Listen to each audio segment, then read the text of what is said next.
ये कहानी है एक ऐसी लड़की की जो हर रात पूरे 12 बजे अपने घर से गायब हो जाती थी। दरवाजे बंद, खिड़कियां बंद, फिर भी उसे कोई रोक ना पाता था। सुबह होते ही वो अपने बिस्तर पर वैसे ही मिलती जैसे कि कहीं गई ही ना हो। सब लोग उसकी वजह से बहुत परेशान थे। पड़ोसी भी ये जानकर सहमे हुए थे, मगर किसी को भी असल हकीकत मालूम ना थी कि हर रात आखिर ऐसा क्या होता है। नादिया एक मामूली सी नौकरानी थी, मगर उसकी खूबसूरती ने पूरे मोहल्ले में एक अजीब सी हलचल मचा रखी थी। उसके लंबे घने बाल और चमकती हुई आंखें हर किसी को पलटकर देखने पर मजबूर कर देती थी। उसकी मुस्कान में एक अजीब जादू था जो मोहल्ले के नौजवानों को अपनी तरफ खींचता था और बेचैन कर देता था, और औरतों को भी जलन में डाल देता। मोहल्ले के सब लोगों की जुबान पर एक ही सवाल था कि नादिया आखिर रात को कहाँ गायब हो जाती है। दिन भर घरों में काम करने वाली नादिया जब तक हार कर रात को घर वापस आती, रात होते ही नजरों से ओझल हो जाती। किसी ने उसे बाहर जाते हुए नहीं देखा, मगर रात वो कहीं न कहीं जाती जरूर थी। मोहल्ले के मर्द उसके हुस्न के दीवाने थे और रोजमर्रा के कामों के सिलसिले में कोई पानी मांगता तो कोई उसे बातों में उलझाने की कोशिश करता, मगर नादिया की आंखों में एक अजीब संजीदगी थी जो दिलों में सवाल पैदा करती थी। औरतों को उसकी खामोशी से चिढ़ती, वो उसे एक चालाक शिकारी समझती थी। हर जगह उसके खिलाफ बातें करती और उसकी चुगली किया करती, मगर नादिया खामोश रहती, बस एक मुस्कान चेहरे पर सजाए रखती। ये रात भी आम रातों जैसी थी, मगर उस्मान के दिल में एक खदशा पैदा हो चुका था। वो कई दिनों से सोच रहा था कि वो किसी दिन नादिया का पीछा जरूर करेगा। वो कई दिनों से महसूस कर रहा था कि नादिया रात के बाद कुछ अलग करती है। एक रात जब चांदनी फैली हुई थी, उस्मान ने नादिया का पीछा करने का फैसला कर लिया। वो दबे कदमों उसके पीछे चलता रहा। नादिया तेज कदमों के साथ जंगल की जानब बढ़ती गई, लेकिन उसकी चाल में एक अजीब किस्म का ठहराव था, जैसे वो किसी अजीब जगह जा रही हो। उस्मान पेड़ों के पीछे छुपकर उसे देख रहा था। उसे इसी बात की हैरानगी थी कि नादिया ने घर से निकलकर एक बार भी पीछे मुड़कर नहीं देखा। जंगल के बीचों बीच एक पुरानी हवेली थी जो बरसों से वीरान पड़ी थी। नादिया बेखौफ होकर उस हवेली के अंदर दाखिल हो गई। उस्मान ने हिम्मत जुटाकर करीब जाने का फैसला किया। जैसे ही वो हवेली के करीब पहुंचा, अंदर से खरगोशों की आवाजें सुनाई दी। उसने दरवाजे की दरार से अंदर झांका तो उसका दिल दहल गया। नादिया के जिस्म पर हल्की नीली रोशनी लिपटी हुई थी और उसकी आंखें किसी नागिन की आंखों की तरह चमक रही थी। उस्मान को यकीन हो रहा था कि वो जो देख रहा है वो सच है। आहिस्ता आहिस्ता नादिया का जिस्म एक नागिन का रूप धार गया। उसकी चमड़ी चमक रही थी, उसका जिस्म भी बल खाने लगा। उसने ये सब देखकर पीछे पलटने की कोशिश की, मगर उसके कदमों ने उसका साथ ना दिया। नादिया ने उस्मान की तरफ देखा तो उसकी आंखों में एक अजीब सी चमक थी, जिसमें मोहब्बत भी थी और नफरत भी। तुम्हें यहाँ नहीं आना चाहिए था, उस्मान ने अकलाते हुए पूछा। तुम क्या हो? नादिया गुस्से से बोली, मैं वो हूँ जिससे तुम इंसानों ने धोखा दिया, जिसके प्यार को तुमने ठुकरा दिया। अब मैं अपना बदला लूंगी। उसकी आवाज में एक दर्द था, एक ऐसा दर्द जो सदियों पुराना महसूस हो रहा था। उस्मान ने भागने की कोशिश की, मगर नादिया की आंखों ने उसे जकड़ लिया। उसकी आंखों में एक ऐसी ताकत थी जो इंसानों को अपना दीवाना बना देती थी। नादिया उसकी तरफ बढ़ने लगी। उस्मान का जिस्म पसीने से शराबूर था, उसकी सांसें उखड़ रही थीं, उसकी निगाहें नादिया पर जमी हुई थीं। अचानक नादिया बोली, तुम मुझसे क्यों डर रहे हो? मैं तो बस अपना हक लेने आई हूँ। तुम मर्दों ने हम औरतों को कमजोर समझ रखा है, मगर मैं तुम्हें दिखाऊंगी कि कमजोरी क्या होती है। उस्मान ने आंखें बंद कर ली, मगर नादिया एक लम्हे के लिए उसके पास रुकी, फिर हवेली के अंदर वापस चली गई। उस्मान घबराकर भागने की कोशिश कर रहा था, मगर उसके कदमों ने उसका साथ न दिया। दिल कांप रहा था। जैसे जैसे वो हवेली से दूर हुआ, उसने पीछे मुड़कर देखा। नादिया की नीली आंखें अंधेरे में अब भी चमक रही थीं, जैसे कह रही हूँ कि ये तो अभी शुरुआत है। नादिया की इस पुरस्रार कहानी में नया मोड़ उस वक्त आया जब उस्मान मुर्दा पाया गया, जहाँ खामोशी एक अजीब सी वहशत फैला रही थी। उसके जिस्म पर जख्मों के गहरे निशानात थे जो किसी सांप के डसने की खबर दे रहे थे। आंखें खुली, होंठ अध खुले। सब लोग हैरान थे कि ये सब कैसे हुआ। हर घर में सरगोशियां रही थी। कोई कहता कि ये इत्तेफाक है, कोई कहता कि ये कोई आम बात नहीं। अफवाहें जंगल में आग की तरह फैलने लगी। कुछ का मानना था कि ये नादिया की कोई कुवत है जो सब कर रही है। गांव में अजीबोगरीब कहानियां बनने लगी और नादिया का चर्चा होने लगा। मोहल्ले की औरतें जो पहले ही इससे जलती थी, अब खुलकर इसके खिलाफ बातें बनाने लगी। कोई इसे बदचलन कहता तो कोई मनहूस। नादिया जनाजे में भी मौजूद थी। उसके चेहरे पर सुकून और गम के मिले जुले तासरात थे जो सबको हैरान कर रहे थे। वो चुपचाप जनाजे के पीछे चलती रही। लोगों ने उसको करीब से जांचने की कोशिश की मगर वो अपने अंदर मौजूद तासरात को बहुत खूबसूरती से छुपाए हुए थी कि किसी को कोई शक ना हो सके। लेकिन फिर भी उसकी खामोशी बहुत कुछ कह गई।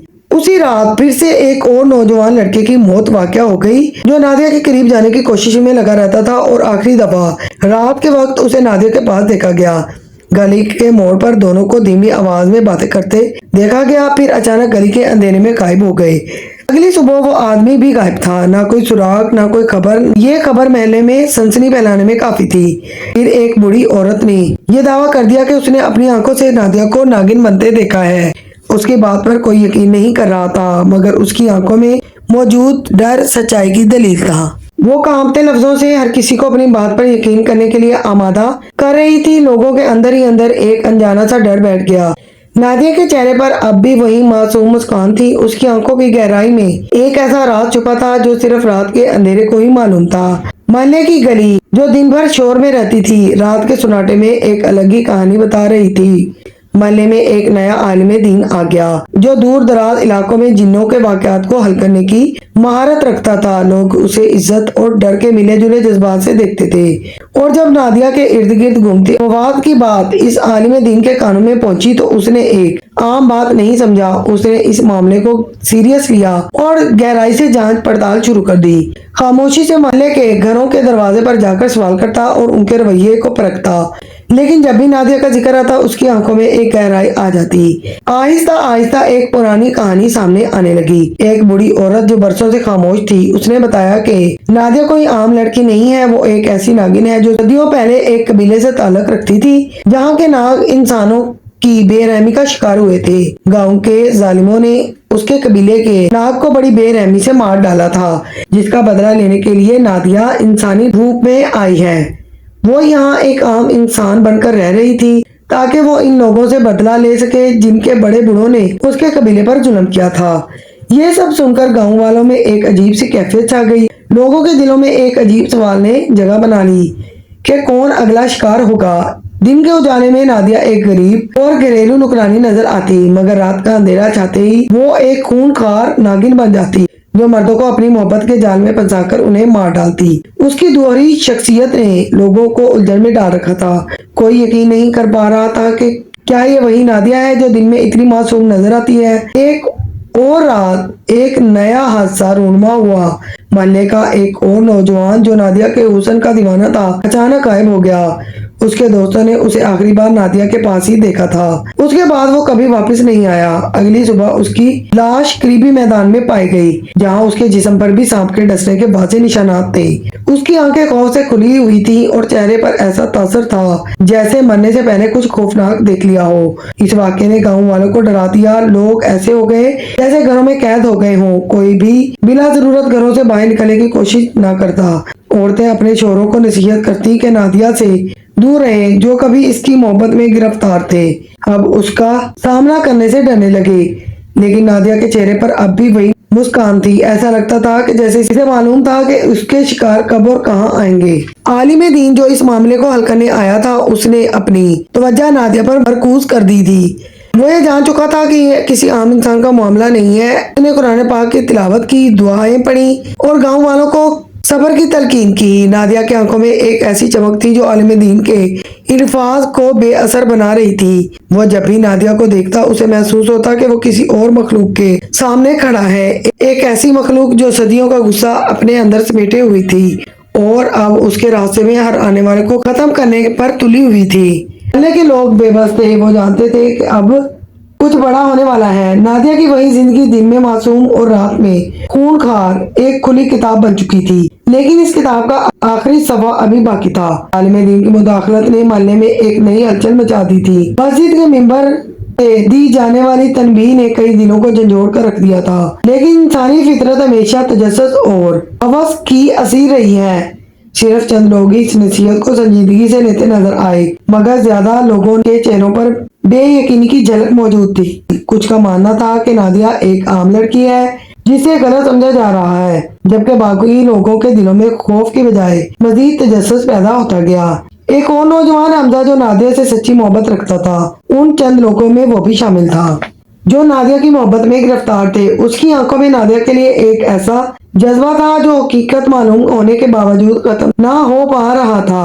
वो नादिया को एक नागिन के रूप में नहीं बल्कि एक दुखी औरत के रूप में देखता था जो दुनिया के जुल्म सितम को सहते सहते पत्थर हो गई थी। उसकी यही नरमी नादिया के दिल में हलचल मचा रही थी। नादिया के दिल में भी एहसास जाग रहे थे, मगर उसके अंदर नागिन सदियों का बोझ लिए घूम रही थी। वो अपनी इंतकामी आग को बुझाने के लिए तैयार नहीं थी। हर बार जब हमजा नादिया के करीब आता तो उसकी आंखों में एक अजीब सी चमक नमूदार हो जाती थी, जैसे वो अपने दिल और फितरत के बीच किसी जंग में गिरफ्तार हो। आलिम दीन ने नादिया को रोकने की कोशिश की, उसके वजूद की खूबसूरती याद दिलाई, लेकिन नागिन फितरत काबू से बाहर थी और उस इंसान को खत्म करना चाहती थी जो उसके माजी के जख्मों का जिम्मेदार था। हमजा ने अपनी मोहब्बत का वास्ता दिया, मगर नादिया की आंखें किसी भी मोहब्बत को तस्लीम करने के लिए तैयार ना थी। एक लम्हा आया जब हमजा ने अपना हाथ आगे बढ़ा दिया और नादिया की आंखों में एक बार फिर हिचकिचाहट ने जन्म लिया, लेकिन ये हिचकिचाहट ज्यादा देर तक कायम न रह सकी। नागिन की फितरत ने मोहब्बत को एक बार फिर शिकस्त दे दी। इसके वजूद में सदियों की नफरत का जहर भर चुका था जो एक लम्हे में खत्म नहीं हो सकता था। लेकिन हमजा की मौत के बाद नादिया के आंसुओं की बारिश हुई, जो शायद इस बात का ऐलान था कि मोहब्बत कभी मरती नहीं। शायद नादिया के अंदर ऐसा दर्द मौजूद था जो उसे जीने नहीं दे रहा था, जो उसे बार बार इंतकाम लेने पर मजबूर कर रहा था। एक सदियों पुरानी आग थी जो उसके खून के अंदर सरायत कर रही थी, और दूसरी तरफ मोहब्बत की गर्मी थी जो एक इंसान ने उसके दिल में पैदा कर दी थी, जो कभी फख्र करती थी आज वो खुद को बदनसीब कह रही थी। उसकी आंखों से आंसू बह रहे थे जिनमें गम से ज्यादा नदामत थी। उसका दिल पहली बार हार चुका था। हमजा की सांसें थम चुकी थी, लेकिन उसके चेहरे पर सुकून था, जैसे वो मरकर भी जीत गया हो। नादिया ने हमजा के चेहरे को अपने हाथों से थाम कर देखा तो उसकी आंखों में एक ऐसा अक्स उभरा जो एक ऐसे शख्स का था जो नादिया को एक इंसान समझ बैठा। इस लम्हे ने नादिया के वजूद को झंझोड़ कर रख दिया।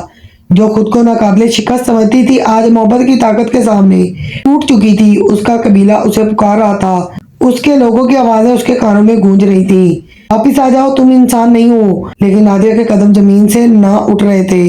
उसकी नजरें उस इंसान की कब्र पर जमी थी जहाँ उसके आंसुओं ने मिट्टी को भी नम कर दिया था। उसे पहली बार एहसास हुआ कि वो हमजा से ज्यादा कुछ नहीं चाहती थी। उसकी सांसों में जो आवाज थी वो एक मोहब्बत में बदल चुकी थी। गांव वाले उसे बदनसीब रूह समझते थे, जो लोग उसके नाम से भी डर जाते थे।